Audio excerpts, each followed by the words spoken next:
Welcome to Paradise in the Pines, a podcast about the people, places, and stories that make this the home of American golf.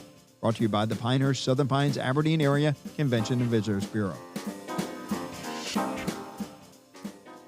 Hello again, everybody, and welcome to Paradise in the Pines. I'm Phil Wurz, President and CEO of the Pinehurst Southern Pines Aberdeen Area Convention and Visitors Bureau, joined today by the Pinehurst Director of Golf Course and Grounds Maintenance, otherwise known as the Keeper of the Greens, Bob Farren. Bob, welcome to Paradise in the Pines. Well, thank you. I'm looking forward to visiting with you today. How do you get the name Keeper of the Greens? I'm a greenkeeper. That goes back to the origins of golf, being a greenkeeper. But I like to laugh and tell people our department's responsible for everything but everything green but the money. Let's go right straight to the point. I mean, we're coming straight over from taking a look at the 10th course. As we record this in May 2023, this is going to air on May 23rd. You've been at it for about 5 months. The 10th course, it's the first time I've had a look at it. Man, what a huge, big property. What kind of opportunity? You guys, it's funny, as we were talking, we were out there today, because a lot of people think this has just been done in the last 5 months, but you guys have been sitting on this property for a long time. Talk about the history of this property from back in the day to where we are now. Well, we first acquired part of the property in the 99, 2000 range. Actually started a golf course on a part of it in 2001 before 9/11. And we had cleared many holes and started the improvements on it, and then paused it for a long time. In the meantime, as fate would have it, we ended up acquiring the remainder of the property. So it went from 300 acres to close to 1,000 acres now that we have. So it's a great opportunity for us to do that, and we're just so excited about the upper portion of the western portion where we're building a new golf course now. The elevations of it, the scale of it, and it's unbelievable. Yeah. The best words to describe it is just big. Yeah. And bold. And the features are bold, and it's everything to a big scale, unlike really anything we have in Pinehurst or even in the Sandhills of other golf courses. No comparison, I don't think. Talk about, you're working with Tom Doak, who comes here. He's not here all the time, but Angela Moser is the one who's really moving most of the dirt out there. Just talk about this project, her involvement in it, your involvement in it. Well, I think we're very fortunate that Tom Doak could be available to do the project. We were anxious to, as long as we've had the property. Once we decided we wanted to do it, the demand for golf right now and the golf course architects to the level of Tom Doak and his team is rare to be able to have availability right now, and for us to have him and Angela Dozier is a talent on the ground associate in charge of the project. It's her first project of this scale where she's the solo responsible, and she's exciting to work with. And I think 20 or 30 years from now, when we look back and know that Tom Doak was part of this era, and he's an architect representing Pinehurst, and I think that's significant because he is a significant architect and will go down that way in history. Absolutely, and the first course that he's built in this area. To orient people to what the 10th course or Pinehurst number 10, Tom Pasha, your president of your resource. No, it's not number 10, it's the 10th course. So I correct people sometimes when I say number 10. So we look forward to what you will actually call it. To orient people, it is about, like I said, we were out there today. It's the first time I've seen it. Just give people a sense of what the vibe out there is going to be, because you see the country club, where you have courses 1 through 5, and you got the Cradle and Thistledew, and it's just, a cool vibe with a lot of people in a small area with everything going on. It's so much fun. But talk about this vibe, which is going to be completely different when people experience it. What's it going to be like? I think it'll be really a retreat, a space of friendship and camaraderie of people you've come to play golf with, and the quietness of the property itself and the size of it with no homes. Eventually we'll have cottages and things, but it'll really be, you'll just immerse yourself in golf and play golf and hang out with friends. And I think the railroad aspect of it, beside the railroad, kind of gives it a unique mystique to it as well. And the elevations and the views from the elevation of it, looking to the east to where Country Club in North Carolina is in the evenings and things, and with the sunset, it'll be a beautiful sight, really. I get asked sometimes about, is the routing the same as the pit? So it takes advantage of some of what was out there, but the routing is completely different. It's completely different. It shares some of the ground where the golf was with the pit on 7 holes, but you wouldn't recognize the old pit holes. And the pit had its own character and history in its day, because it was bold, but it was small and unique in so many different aspects. And it was, it had some neat holes on it. And this golf course, our 10th course, will share some of that space, and you will see some reflection of the property of the pit, but no holes necessarily, but some of the remnants of what Dan Maples found when he built the original pit course. We won't go through all 18 holes, but just give us a sense of a couple of the wow factors that are going to be out there. I think the starting, the sense of arrival at the space where the first tee and the 18th green is significant, and just a big bold landscape of seeing a lot of golf in your view of the landscape. The first 4 holes essentially you see, with the exception of the second hole, which isn't built yet. But then you go on up to the 10th and 11th and 12th holes on the upper side of the property. The elevation changes from up there as much as 65 feet to that point. And you look down on the rest of the property and you see the 6th hole and see a lot of other golf from up there. And again, just big expanses of turf and golf. Well, we're certainly looking forward to it. And it's going to be, ready later this fall, but opening in the spring is what I'm understanding. Sometime in the spring. It's interesting. So many properties and professionals in our career, you'd like to have the opportunity to do. We have 4 significant events next year, and most properties would love to have one in their career. But we'll open a new golf course. We'll have the USGA Golf House Pinehurst dedication and opening. We'll have the U.S. Open, and then we'll have the 50th induction class of the World Golf Hall of Fame. Yeah. 4 things in 1 year, you just don't know what to do. Which is going to be, how do you focus all that? Right. It's going to be a tremendous year and a very incredible, memorable one. Let's go back to 41 years at Pinehurst, but you grew up in West Virginia. Talk about your background growing up. We don't have similar backgrounds because I'm not a golf course superintendent, but father very impactful when it comes to the game of golf. Talk about my dad. Basically, he was a really good golfer, and I remember growing up in Norfolk playing on Naval Base, Eagle Haven Golf Course at Little Creek, amphibious base, and it was a dirt track. I remember learned had the ball off dirt, but he was an exceptional player, and that's where I learned to play. I certainly couldn't match his caliber, but he definitely influenced me in the love and the passion of game of golf. Talk about how your dad influenced you. Certainly. Well, my dad was a superintendent as well, a greenkeeper. He built and worked at a public golf course in the Kanawha Valley, close to Charleston in West Virginia. And it was very much a blue-collar country club where I grew up.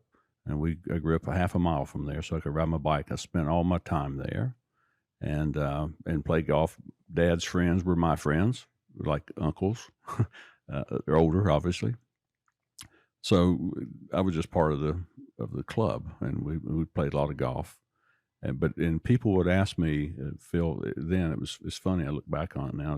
It's crazy. People would ask me, "What do you want to be when you grow up?" And I would always say, "I want to be in the golf business." But I would follow that up by saying, and I want to live in North Carolina. I'd never even been to North Carolina. Right. But for some reason, I felt like I wanted to be a golf course superintendent in North Carolina. And that's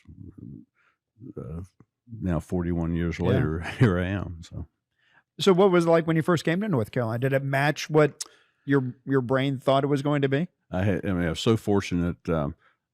when I finished school at Marshall University and was working for a park system, supervising the golf courses, 4 golf courses, and the operations, Pinehurst reached out to me actually because I had multiple course experience. If I was interested in coming here as an assistant superintendent, and I packed up and came. And it was so different then. I mean, population of Pinehurst was less than 2,000. We had one traffic light. The resort actually was bankrupt then. The banks were operating it. So I was. And who owned it at that point? The resort. It was in bankruptcy. Diamond Head had. Diamond Head, that's right. The banks actually had taken receiver. You know, it was in receivership, I guess you would call it, and the banks were operating it to sell it. And then 2 years later, when Club Corp came, that was a game changer. I mean, obviously, with the success that we've had since then, and the resources of Club Corp, and the Dedman family's dedication to it and continued dedication to it now, we're very fortunate. And I don't know, my father passed away when he was 66. And so when I got into my resort career and then eventually into tourism, you know, he passed away before I had a chance to like bring him to TPC Sawgrass or to Sandestin or to Lansdowne Resort or to Pinehurst. You know, I mean, I tell my brother, it's like my dad would have freaked out if he like was able to take him to Pinehurst number 2. Did your dad have an opportunity to see you? He did. Okay, well, that's fortunately he passed away in 2000, and so he got to see the 99. Oh, that's So that awesome. was cool. Yeah. So talk about, and you talked about when you first got here at Pinehurst. I mean, obviously leaps and bounds difference between 1982 and where we are in 2023. Talk about in kind of short terms, you know, the transition between Diamond Head to Club Corp and then to Mr. Dedman and where we are today. Well, we had so many challenges in the as time was leading up to 84 when the Dedman family or Club Corp bought Pinehurst. It was a struggle. Membership was flat. I mean, almost non-existent. But the minute that Club Corp bought it and the resources of Club Corp and the big growth that we had from 84 through the late 90s was just such a sharp, elevated curve. Then it flattened out after 99 and early 2000s. And then we've experienced another great growth in the last 10 years since then, too. So, but it was, we just had very little resources to work with, but we did the best we could and enjoyed doing what we did. You talked about 99. Obviously, that was an epic year and a very significant year for the resort with the first U.S. Open. Talk about what it was like building up to that, getting prepared for a national championship, the first one the resort had ever hosted, and to have Payne Stewart, we're getting ready to celebrate the 25th anniversary, believe it or not, next year at the U.S. Open. How much was a game changer, not just for the resort, but for you as a superintendent? Yeah, I was reflecting on that earlier today.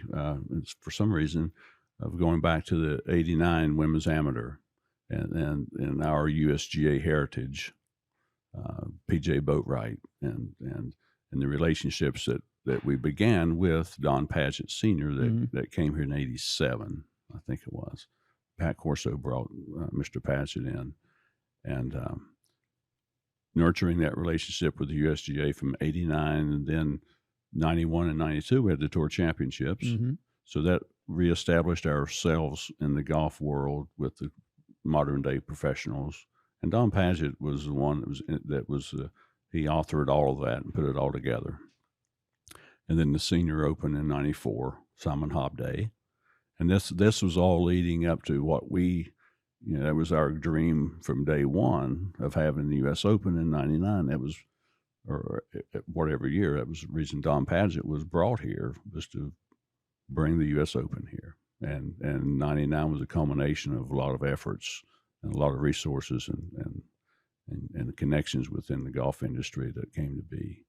And it's been a wonderful relationship since then, all the way to now with the USGA Green Section finding its home here. And a lot of the people that I admire in my career through the USGA has been incredible. and you've been here for 14 USGA championships, including 3 US Opens. Had the double in 2014. Talk about what that challenge was to be able to, for the first time ever in the history of the USGA, to host 2 championships 1 week after the other, the men's US Open and then the women's US Open. Well, we were confident in knowing that it was going to be the best it had ever been, right? Right. I mean, You got to start somewhere. It's going to be the best. We would set the bar, and whether or not we would ever do it again would remain to be seen. And now we see that we will do it again in 29. But it was wonderful, really. One of the things we had to be most cognizant of was once we got over all the economic pieces of it, which weren't great issues or challenges, but really just our crew levels to manage the golf. We have a lot of volunteers usually for a U.S. Open from all over the country that want to, in my profession and my colleagues want to volunteer and work. But we also had 200 of our full-time employees that we have on our team every day that we wanted them to have an opportunity to work in a U.S. Open. Yeah. And we had to do it for 2 weeks. So it was more of a marathon than a sprint. We had to really gauge our enthusiasm and all of our energy levels for 2 weeks instead of 1 week, or let's call it probably 16 or 20 days. Yeah. Now the U.S. Open next year, I mean, this is going to post on May the 23rd, so we're basically a year out. We were talking when we were at the 10th course today, the countdown will start. You will be on the clock as soon as that final putt is struck at the U.S. Open at LA Country Club. So what have you guys started preparing already with a year out? I mean, it's funny because I think I asked you one time, I was like, what do you do to prepare a U.S. Open? Well, there's no rough. Right. It's U.S. Open ready all the time. So from a tourism standpoint, when people ask me about playing number 2, it's like, yeah, you're playing a U.S. Open course, but it's pretty much Literally, ready. It's ready is. for a U.S. Open every day. Yeah, we don't have to narrow the fairways and grow the rough and do all those things. And really and truly, you could plug it in and play. But we will be on the clock as of this year's final putt. When it drops, we'll literally have a clock in our compound, our office that'll have a countdown of the days and minutes. It's been 10 years since we've hosted a U.S. Open here, so you kind of brush off the dust off the SOPs and say, hey, this is how we do it. And what are some things that you've learned over the years, over these last 99, 2005, 14, that you're like, hey, now that we're having this other opportunity, what are the things that people are going to realize that's going to be maybe a little bit different from 2014 to next year? The metrics that we use for the golf course itself competitively will essentially be the same. We'll have different putting surfaces. The greens will be Bermuda greens. Maybe the first time a U.S. Open's been played on ultra dwarf Bermuda greens. I'm not sure. I haven't researched that, but I don't know of another one in the South that would have played on Bermuda greens. So that'll be unique in itself. But the metrics that we had, the firmness and speed of the greens and all that in 14 will be essentially the same in 24. Martin Keimer ran away from the field early in the first 2 rounds in 24, but you take him away and everything else was right at par or a few strokes under par. So I think it was a good challenge, a good test in 14, and I don't have any reason to think it won't be in 24. We're definitely looking forward to it. I know one thing you've got to be proud of. You won an award earlier this year in 2023, the Colonel John Morley Award, the Golf Course Superintendent Association.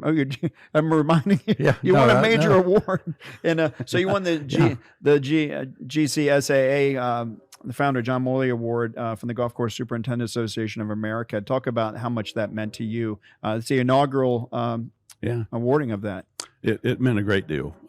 It caused me to give me cause to kind of reflect on people that have been part of my career. Yeah, and.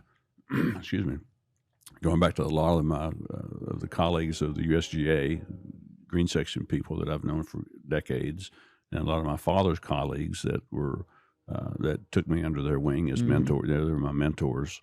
Bob Mitchell from the Greenbrier, he was a past president of the GCSAA. So all those people, and it also, I think it caused me to intentionally look at some of the people that I've been able to hopefully help be part of my career that Yeah. that it's, if you want to call it, my legacy of people that I've been involved with. It gives you a reason to sit and think about that intentionally. Had I not won that award, I may not have ever reflected on it a lot. Right. But Just to give people some background, that award is given to a GCSAA Class A or B superintendent who's made a significant contribution to the advancement of the golf course in your profession, superintendent. So, but you talk about legacy. I mean, you've won the President's Award for Environmental Stewardship in 2007, Golf Digest Green Star Award for Outstanding Environmental Practices in 2014, a Legend Award in 2018, an induction to the Carolinas Hall of Fame in 2018. So yeah, that was really cool too. yeah, talk about that. I mean, you've left an amazing legacy, obviously, Yeah. and impressed a lot of people. I haven't left it. I'm still working on it. I want to make sure everyone understands that. Right. In fact, when I received the Hall of Fame award, which I was so honored to share one of my induction mate was Jim Hyler.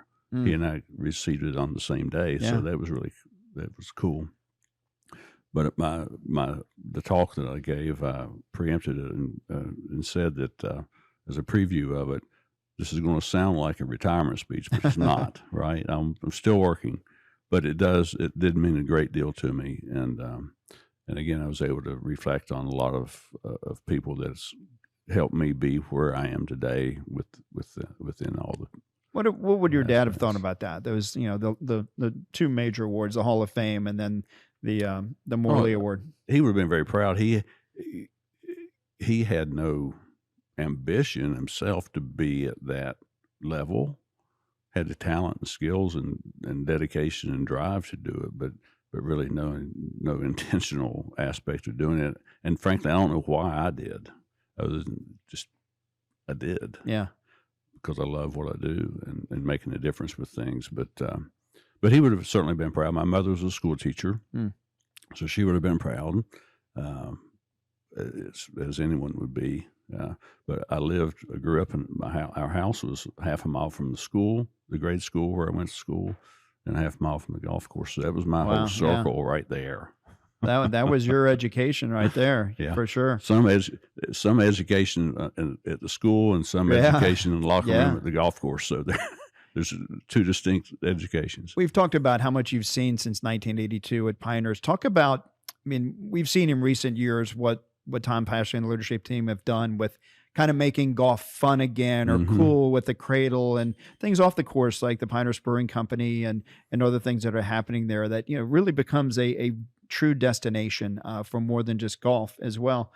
Talk about how much leadership matters. I mean, I kind of look at, Don Padgett, Pat Corso, and Tom Pashley as kind of like the Steelers head coaches. They, since they've had Chuck Knoll, they've had, Bill Cowher, and now their current coach. And that's the only three coaches they've had over decades. What does it mean to have people like that have the leadership quality, but also the vision to take it from what Padge had to what Pat transformed it into and what it brought and what Tom is doing now? Yeah, that's a great question. I think the thing I would say the common between those three is the unselfishness of each of them, and the ego aspect of non-existent.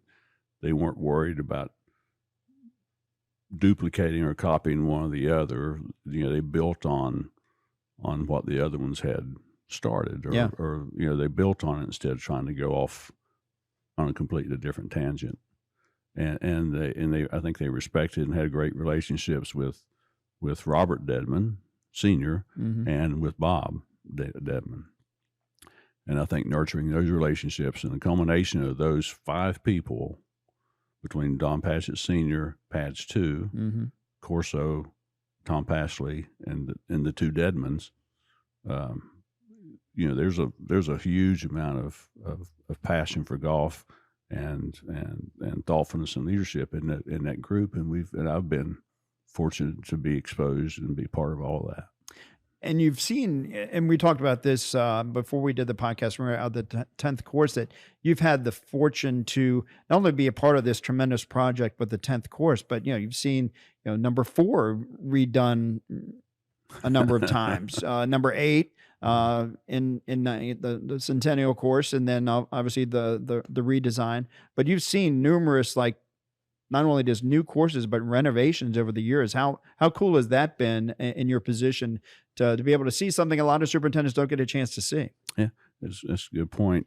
The thing I think most proud of and most impactful that we've done was probably the restoration of course number 2 with Core and Crenshaw, Bill Core and Ben Crenshaw, and for one matter of the fact that I think it helped set the stage for everything that's happened since. Some of our success since then, of what golf is and what we can provide. Course number 4 is an example of that. Mm-hmm. Just the texture and what that golf course is compared to number 2.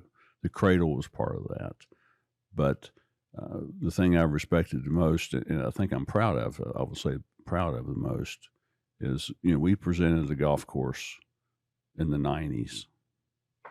For the U.S. Open in '99 and '05, Mm-hmm. It was a completely different golf course than it is today. It wasn't necessarily wrong. Yeah. We presented that. We changed the golf course. We overseeded it. We had water. We irrigated it all based on what the golf demanded at the time. And Mr. Pageant especially, and Bob Demon were wise enough to see that wasn't going to be sustainable in the future.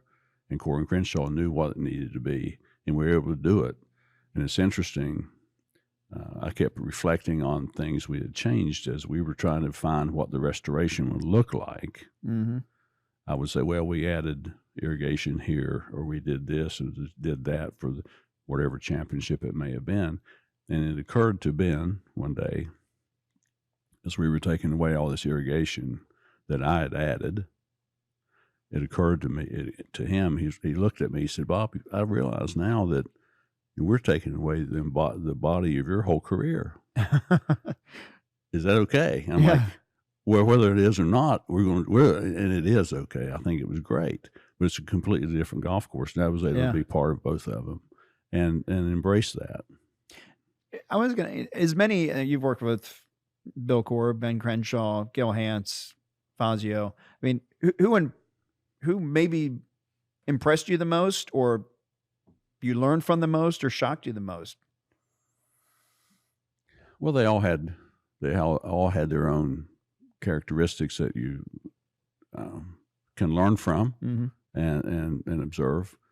Core and Crenshaw were certainly the most entertaining in the sense, because the thing to remember, when we were doing number 2, we were doing that when the golf course was open quite a bit before we closed it to do the greens in the winter and the greens features. So we would be out there with Bill and Ben, walking where people were playing.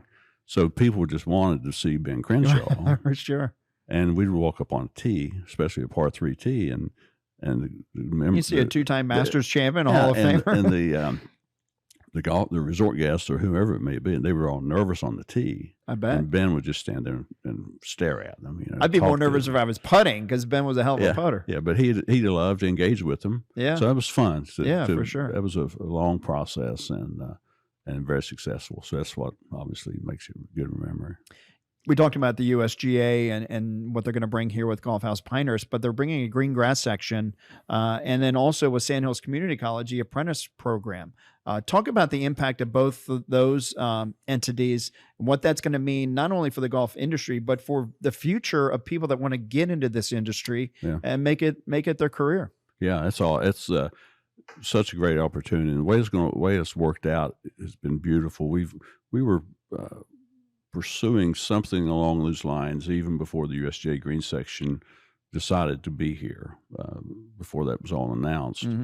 And they certainly embraced it with us, and it's their signature program. It's got their mark on it now. And it's essentially a program that we're reaching down to high schools and trying to recruit people from high school to go into this greenkeeper program of being an apprentice greenkeeper. And we've had a lot of our existing employees. It's just another level of training for them. So it's a year-long aspect of an apprenticeship, and there'll be different avenues to go off of it. I think it's important too, and we talked off camera about this, that, let's grow the talent here. I mean, we've got people at Union Pines High School, Pinecrest High School, For sure. and there was the other school, other high school, Northmore. Northmore. Yeah. Let's keep them here, because I think you had a managers meeting and it's like there's only 3 people that were from Moore County or the Pinehurst area. It's like, we've got the talent here. These are the kind of programs that are going to want to have people take pride in where they're from, and to be part of a legacy like you've created for 41 years. Yeah. And I think, selfishly speaking, that's going to be our workforce in the future. Exactly. And we need to grow them here. I feel very strongly about that. And I think in the 5 years, 10 years from now, there'll be some of these people that have gone through this program with us. They'll still be working with us as technicians on the golf course, just as a plumber would be, or an electrician, Right. A greenkeeper technician. And some may want to pursue their pesticide applicator's license. There's different avenues they can pursue beyond this, all the way to a 4-year degree if they like. If they want to pursue that to Sandhills for 2 years and go to NC State or some other school for a 4-year program, that's fine. Yeah. But what we want to try to do is impress upon people you can have a good, livable wage career working on a golf course. And there's 40 of them in however many.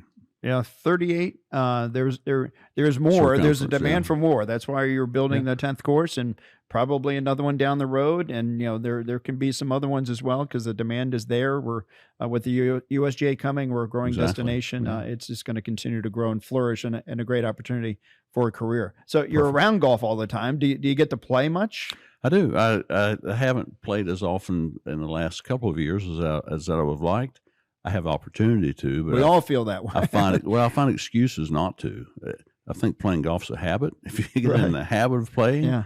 you play. If you go for 6 weeks or 8 weeks without playing, it's easy not to. And so I have not played much. Depends this on how year. well you're playing. If you're playing Don- well, yeah, you want to exactly. play all the Yeah. time. Don Paget, when he was our president, he took me under his wing a lot to encourage me to play. Almost insist on I play. That's part of my job. I see the golf course a lot differently when I play, regardless of what golf course it is. And the funniest thing he said to me, though, I would get mad and slam my club or something, and he says, "Bob, you're not that good. You have no reason to be mad. You're just not that good of a player." But I still enjoy playing, especially with him. Just having him watch me hit balls for an hour is fine. One thing we haven't mentioned here, and it's coming up in July, it's the second U.S. Adaptive Open, which will be at Pinehurst No. 6. And I got to tell you, if you've never been to this event, you need to go. And you talk about slamming your club and getting upset when you play the game of golf, which happens to a lot of us, admitted here myself. But when I went out there and watched these men and women play, and you see what they have to overcome to hit a ball and do it proficiently and play well. I told Pash, I said, I'll never get upset on the golf course ever again after seeing this, because it is so inspirational. Talk about that event and what that means to the resort, to yourself. And again, it's in July, so if you get a chance to go to Pinehurst No. 6, it's free and open to the public. You need to go and check it out. It's remarkable to see that. I mean, it was just you said it perfectly there. It just makes you appreciate the game and their spirit to be able to do that, and the fact that we were able to be part of that, I think, is really cool. To have it at No. 6, and it gives us a chance to showcase No. 6. It gives us a chance to continue to develop and expand our relationships with the USGA and all the other people associated with the event. I think it puts us in a good light with all that, and we embrace the opportunity. In fact, we'll have representatives from my professional association, the one through the Morley Award that I had, the GCSAA. Okay. They'll be here for part of that Awesome. as well. So it's an opportunity for golf to come together in the spirit of everything, to be able to do that and be outdoors and do that. I think is incredible. One thing I learned about you that I didn't know was that I know you're from West Virginia. I didn't know you've had season tickets to NC State football since 1974. This is when Tom My Burleson, wife's family has, yeah. Yeah, this is when, that's what, almost 50 years. Yeah. So that's pretty tremendous. So what's your tie to NC State? Well, they kind of NC State agronomy team kind of adopted me when I came from West Virginia in '82. All their agronomic programs, they've got one of the best turf schools in the country. So I reached out to them a lot, and they still work really closely with all of our team. And then in '83, so I did that from the turf side. And then in '83, Valvano won the national championship. And my wife and I got married. I married into the NC State family in '84. So it just comes natural now. But all of our kids went to NC State. So we go to the football games, basketball games, women's basketball, the whole deal. Awesome. Well, they've got a really nice course there at NC State too, the Lonnie Poole Golf Club. It's a fabulous facility. If you get a chance to play up in Raleigh, great view of downtown Raleigh as well and the campus. So I'll ask you one other question before we let you go. And I know you can be loyal to the resort. I get it. You want to eat it. The Carolina Inn and the Deuce and all that. But if you get a chance to, you have friends coming to town and you just want to take them someplace different that's not resort oriented, what are some things that you would recommend that people try and do when they come to the Pinehurst area? Oh, wow. You asked me a tough question there. If I want to take someone out for a quick burger at lunch, I'll go to Kenny's down in Pine Bluff. I'll tell you, I've only been there one time, but it's phenomenal. Yeah. Cheeseburger beyond cheeseburgers. No but question. Everyone loves Vito's, right? I love Vito's. Go to Casa Mexican. There's a couple of great Mexican restaurants around. So we've got good Guatemalan down in Aberdeen as well. Yeah, exactly. When I first moved here, there was a McDonald's and John's Barbecue. That's it. And I was single, right? So I had no choice. Yeah. Well, Bob Farren, I got to tell you, we could go on and on. I look forward to coming back out to see the 10th course and how it comes along in the next few months and when it opens. Man, you got a big job. You got a big golf course you're working on, and we appreciate everything you do to make Pinehurst the home of American golf and to host these U.S. Open championships and the USGA. You've got a lot on your plate, more than just Kenny's cheeseburgers. So trust me. So Bob Farren, keeper of the greens at Pinehurst Resort and so much more. So we want to thank you for joining us here at Paradise in the Pines. If you want to know more about tourism, go to homeofgolf.com. To watch this podcast, you can go to our YouTube channel, which is Home of American Golf. And if you love downloading podcasts, just look for Paradise in the Pines. For Bob Farren, I'm Phil Wers, and we'll see you next time in Paradise in the Pines. Thank you. How's that? That was awesome.